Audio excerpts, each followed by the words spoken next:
Bien, nous sommes en rencontre économique d'Aix-en-Provence avec Philippe Aghion, le célèbre économiste, professeur au Collège de France, qui a participé, comme d'autres, à l'élaboration du programme d'Emmanuel Macron. Bonjour Philippe. Bonjour.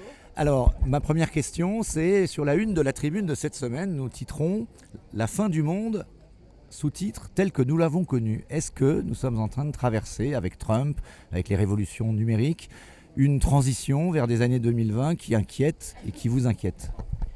Effectivement, si vous voulez, on voit qu'il y a cette montée des populismes. Et c'est vrai que si vous voulez, quelque part, le progrès technique peut donner le meilleur et le pire. Voilà. Donc il y a la révolution de l'intelligence artificielle qui est quand même quelque chose de formidable. Ça bouleverse non seulement la façon de produire les biens et services, mais la façon de produire les idées. Et donc ça permet des choses formidables. Des progrès technologiques, de refaire rebondir la croissance, et pourtant on voit la montée des populismes. Parce que quelque part, les institutions n'étaient pas prêtes. Vous voyez, il y a un clash entre la technologie et les institutions. On sait bien qu'avec l'intelligence artificielle, un des problèmes, c'est que ça détruit des emplois, mais ça peut en créer d'autres. Mais il faut que les gens soient prêts pour se réallouer des secteurs où on détruit les emplois, des secteurs automatisés, vers les nouveaux secteurs. Donc là, c'est important que l'éducation, la formation, c'est très important. Donc si vous n'avez pas prévu ça, eh bien, ça crée du désarroi. Le progrès technique, vous voyez ? Absolument. Un autre exemple, l'inégalité. Je veux dire, c'est vrai qu'il y a ceux qui s'adaptent au progrès technique et ceux qui ne s'y adaptent pas. À nouveau, si vous n'avez pas des politiques d'éducation, mais aussi des politiques de lutte contre les inégalités, ceux qui sont laissés sur le bord de la route vont aller vers le populisme. Vous voyez ? Donc je crois que c'est très important. Et puis aussi, il y a un danger, c'est que des fois les révolutions technologiques donnent lieu à des agents économiques très gros, c'est-à-dire à une concentration excessive sur les marchés qui finit par plomber la croissance. Voilà. Ça s'est passé avec la vague des technologies d'information et de communication. Fin des années 2000, la croissance a monté, puis ensuite elle a baissé parce que vous avez eu les GAFAM qui ont finalement été plomber la croissance des autres. Donc si vous voulez quelque part, l'État doit intervenir. Vous voyez, l'État, les institutions, les politiques sont indispensables pour transformer, pour faire de la révolution technologique une force d'émancipation, de croissance et de bien-être. Et pour empêcher que ce soit une force de précarisation, d'angoisse et de stress. Et partout où l'État n'a pas su faire ça, eh bien, il y a eu une rébellion contre les technologies, contre le progrès, et ça s'est traduit par Trump aux États-Unis, par le Brexit en Angleterre, le fait que la transition en Europe de l'Est, on n'ait pas su gérer socialement la transition, ça vous a donné la Pologne et la Hongrie, et c'est tout le temps pareil, c'est-à-dire vous avez des transitions, si vous ne créez pas les conditions pour protéger en même temps que vous libérez, eh bien vous allez vers le populisme. Alors la guerre commerciale, elle a largement commencé. Les GAFA, on essaye de leur faire payer des impôts, mais pour l'instant, ils refusent. Oui. Est-ce qu'il faut, probablement peut-être dans la perspective du G20 qui va se tenir à Buenos Aires en fin d'année, un nouvel ordre mondial dans ce domaine? Est-ce qu'il faut prendre des initiatives? Est-ce qu'on peut y arriver à faire pression pour arrêter la guerre commerciale et essayer de créer ce mécanisme de solidarité fiscale entre ces grands groupes et le monde? Je pense que là, il y a un vrai sujet, effectivement.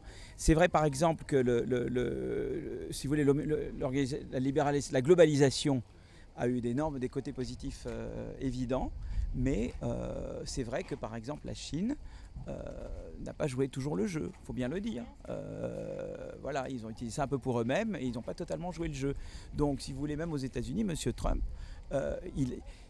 si vous voulez, il va dans une mauvaise direction, mais il y avait effectivement des abus de la globalisation. Voilà, différents types d'abus. La Chine a abusé, des grandes sociétés ont abusé. Voilà. Et c'est devant tout le défi, c'est de lutter contre ces abus pour valoriser le multilatéralisme. Et ce qui ne va pas avec Trump, c'est que lui, il en fait un prétexte pour défaire le multilatéralisme.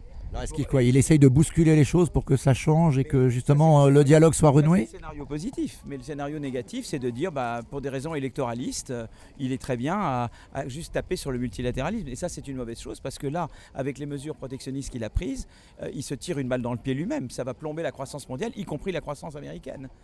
Mais il le fait pour des gains électoraux à court terme. Mais en gros, le deal qu'il a fait avec les puissances financières, parce qu'on peut se demander pourquoi les puissances financières l'ont soutenu, il leur a donné en échange des baisses d'impôts.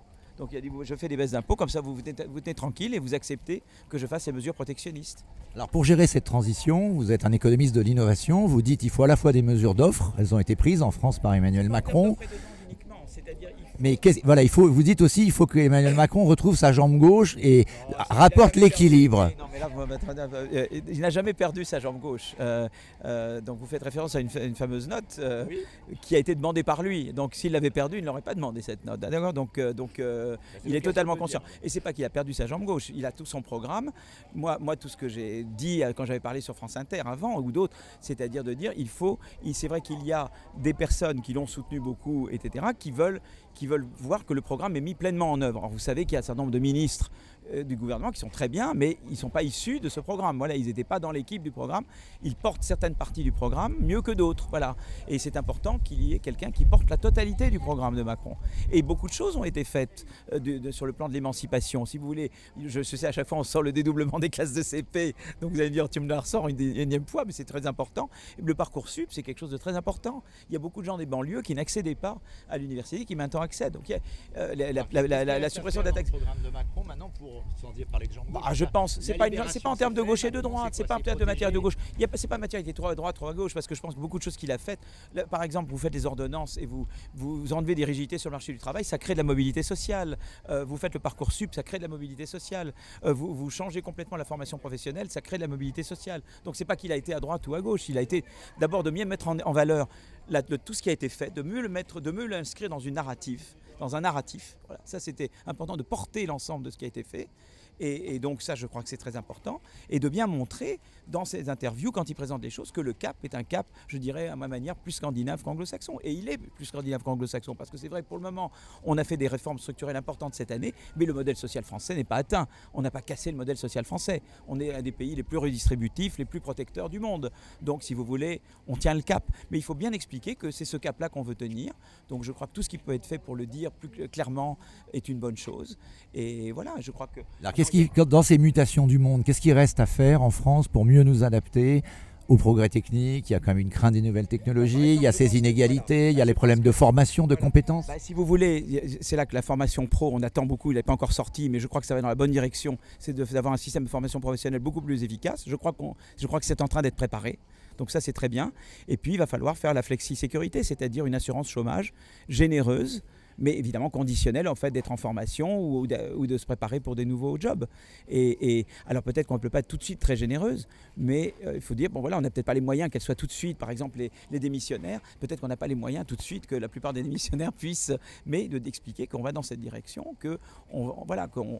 en tout cas, si on a le contenu, et puis on va monter en puissance, voilà, de bien l'expliquer, quoi, de dire, mais tout ça est prévu, mais de dire, voilà, je mets en place une vraie flexi-sécurité pour que perdre son emploi soit plus une angoisse, mais soit au contraire quelque chose, ou bien j'ai une nouvelle formation, j'ai un soutien en termes de revenus, et on me donne les moyens de faire, voilà. Et que les gens soient bien conscients qu'ils ne seront jamais laissés sur le bord de la route. On ne laissera jamais personne sur le bord de la route. Parce que les gens qu'on laisse sur le bord de la route, c'est eux qui vont vers le populisme et le fanatisme. Dernière question, vous avez beaucoup travaillé sur l'innovation, vous savez cette phrase formule, le paradoxe de Solow, on voit le progrès partout sauf dans les statistiques de productivité. Vous dites en fait on mesure mal le progrès technique et l'impact sur la croissance, vous dites même on sous-estime la croissance. Oui, on sous-estime la croissance. C'est vrai que c'est-à-dire quand un produit est remplacé par un autre produit, on sait comparer, vous voyez, dans la croissance monétaire, on connaît la croissance monétaire des choses. Il y a l'inflation et il y a la croissance véritable, l'amélioration véritable de la qualité. Les instituts statistiques ne savent pas toujours séparer ce qui est l'inflation et l'amélioration de qualité, surtout quand il y a des nouveaux biens, des nouveaux produits qui remplacent d'anciens produits. En général, ils ne savent pas bien faire ça. Et à cause de ça, j'ai calculé avec des co-auteurs que la croissance en France est sous-estimée de 0,6 par an à peu près. Donc elle est 0,6% plus que nous on dit. Donc on a une croissance plus élevée que ce qu'on pense. Donc c'est pas mal. Ça c'est plutôt une bonne nouvelle. Donc vive le progrès technique. Le progrès technique, oui, vive le progrès technique si on a des institutions pour l'accommoder. Parce qu'il y a aussi une autre chose. J'ai dit que le progrès technique peut détruire des emplois, créer de l'inégalité, mais il peut aussi, si on ne maîtrise pas les GAFAM ou les gros qui arrivent, à cause de problèmes de concurrence, inhiber de futurs innovateurs. Vous voyez ce que je veux dire? Et en fait, la stagnation, ce qu'on appelle la stagnation séculaire, c'est-à-dire la baisse de productivité depuis l'année 2000, ça a été l'arrivée des GAFAM. Avec la vague d'éthique, sont arrivés les GAFAM, sont arrivés ces gros mastodontes, ils ont envahi plein de lignes de produits et ils ont inhibé les efforts d'innovation des suivants. Ça a été un facteur de baisse. Alors en partie parce que la loi de la concurrence ne s'est pas adaptée à l'arrivée de ces acteurs. Voilà, il faut adapter les législations de concurrence à l'arrivée des GAFAM et des autres réseaux. Voilà, et donc tout ça est à reprendre, et là à nouveau le rôle de l'État est très important. Donc les réponses au problème du monde, c'est une concurrence loyale. C'est une concurrence saine mais loyale et qui ne bloque pas, et où les innovateurs d'hier ne deviennent pas des forces qui bloquent les innovateurs de demain. Bien, merci beaucoup Philippe Herguillon de nous avoir accordé ces quelques mots. Merci.